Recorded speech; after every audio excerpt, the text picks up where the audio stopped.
This is Take 5 with Nanette, where we spend a few moments looking at a negative information that has the potential to help all of us change our perspective and learn to think for a change.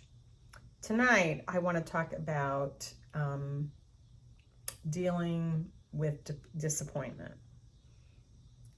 And I've had more opportunities than I would have liked to encounter and figure out how I'm going to maneuver through situations of disappointment this summer. And, some of them were little things, and then some of them were bigger things that's not the way I saw them happening, or that's not what I felt like was best, or it's not what all of us wanted, and it's the way it came out, it's the way it happened. And then some things that were just totally unexpected and out of the blue happened and created a disappointment. In all those situations, I had an opportunity to step back and say, all right, the truth is I'm sad. The truth is that I'm disappointed. The truth is that sometimes I was angry or frustrated or different emotions that were going on. And it's really important to be able to acknowledge the emotions that you're feeling at the time, and then be able to say, okay, now what? Now, what steps do I need to take to move forward in this situation?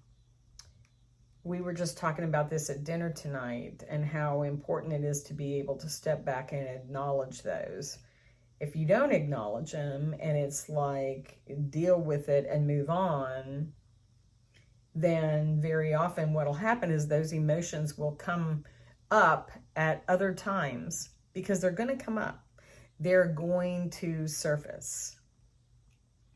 And so if you have the opportunity to acknowledge them when they have happened, then that gives voice to them, and you are able to then move on and make a decision that's not based on those emotions. And so I've had a lot of opportunity to practice that this summer. And one of the things for me has been to journal, to write out, wow, I'm so disappointed about this situation. This is not the way I wanted it to go. This is what I saw happening, but this is not what happened at all. And I'm sad. And just kind of be in the moment. And then, so now based on what it is, how do we move forward? What do we do? And it's just a much healthier place. And I wish I would have been taught to do that when I was a child, but I wasn't. And instead it was more a just move on. And almost like the emotions would take care of themselves. And if we didn't acknowledge the emotions, then it wasn't an issue.